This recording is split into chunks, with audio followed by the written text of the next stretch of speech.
किसी भी रिश्ते में दुख का कारण कौन होता है, आप या सामने वाला?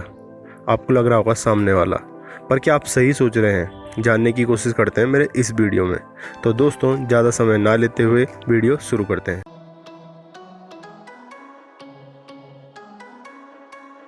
दोस्तों, जो बच्चा हमेशा रोता रहता है उसको उसकी माँ भी पसंद नहीं करती।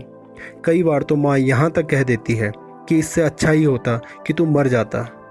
परेशान हो गई हूँ मैं तेरे साथ, है ना। मैं मानता हूँ कि वास्तव में माँ ये नहीं चाहती, लेकिन अपने बच्चे के लिए ये बात बोलना किसी माँ के लिए आसान बात नहीं है। दोस्तों, जब एक माँ जिसने अपने बच्चे को जन्म दिया है वो तक हर बार रोने वाले बच्चे को बर्दाश्त नहीं कर पाती, तो मुझे नहीं लगता कि किसी में इतना पेशेंस होगा कि किसी के बार बार रोने को बर्दाश्त कर सके, चाहे वो आंसू किसी भी कारण क्यों ना आ रहे हों। मुझे पता है इसमें आपका कोई दोष नहीं है। दोष है तो उन सीरियल्स, मूवीज़ या गानों का जिन्हें देख देख कर आप ऐसे हो गए हो। दोस्तों, उसमें एक आइडियल सिचुएशन होती है जो कि बहुत रेयर या कह लीजिए पॉसिबल ही नहीं है, और अगर ऐसी चीज़ को ढूंढोगे जो है ही नहीं तो दुखी तो रहोगे ही। दोस्तों, एक बात याद रखना, दुनिया का सबसे आसान काम होता है किसी और की तरफ उंगली करना, लेकिन उसी उंगली को अपनी ओर करना दुनिया का सबसे मुश्किल काम हो जाता है ना। हम कितनी आसानी से किसी को बोल देते हैं कि फालतू में रो रहा है तू, या फालतू में रो रही है तू, जब उसे फ़र्क ही नहीं पड़ता तुझसे। तो फालतू में क्यों आंसू बहा रहा है उसके लिए, या फालतू में क्यों आंसू बहा रही है उसके लिए। और आप ही नहीं, हर शख्स ये बोलता है ना। मतलब ये बात सच है, और अगर ये बात सच है तो इसमें गलत कौन है? इसमें गलत है रोने वाला।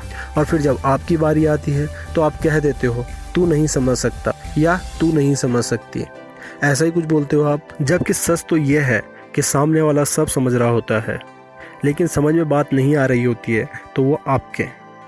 उदाहरण के लिए आपको कोई भी बता देगा कि प्रशासनिक सेवा परीक्षा यानी IAS का एग्ज़ाम कैसे पास किया जाता है, और अगर आप उस हिसाब से चलोगे तो आप परीक्षा पास भी कर लोगे, और बहुत सारे करते भी हैं, है ना। दोस्तों, क्या आप, मैं या कोई और इस परीक्षा को पास नहीं कर सकते?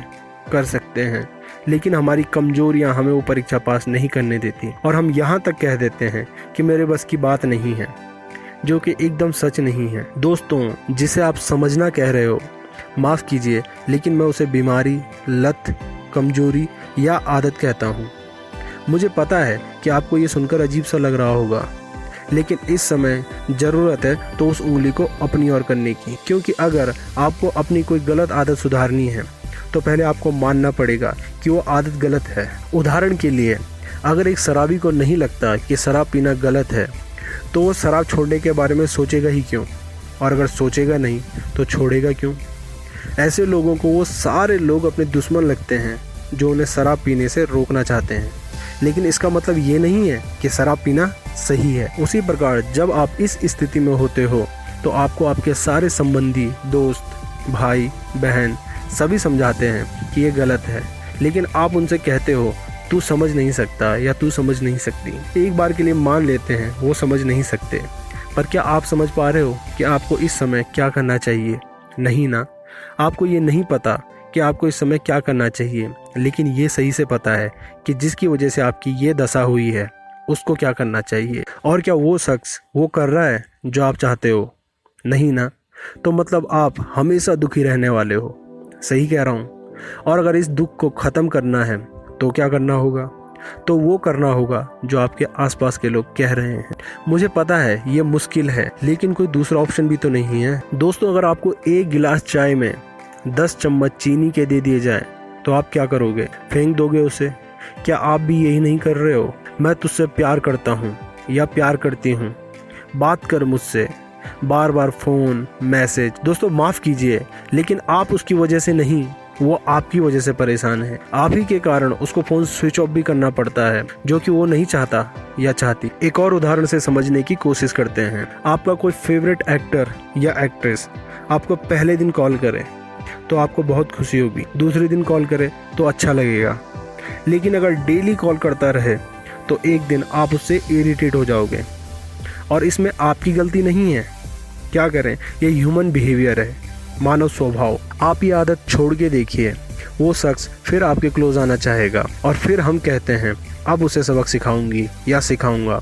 मतलब आपको आज भी यही लगता है कि गलत आप नहीं वो शख्स था या थी। दोस्तों, अगर आपको ये लगता है कि गलत वो शख्स था, जिसका मतलब है आप इस सब से कुछ नहीं सीखे।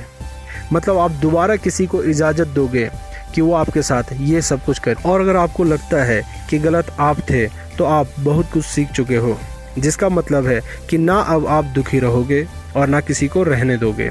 और अगर कोई आपके जैसा आपको मिलता है तो आप एक और शख्स को सुधार दोगे। आपने देखा होगा कुछ लोग बार बार धोखा खाते रहते हैं। ये वो लोग होते हैं जिन्हें लगता है कि गलती किसी दूसरे की थी, मेरी नहीं। वहीं कुछ लोग केवल एक बार धोखा खाते हैं। वो ये समझ जाते हैं कि गलती मेरी थी, जिसके कारण वो दोबारा धोखा नहीं खाते।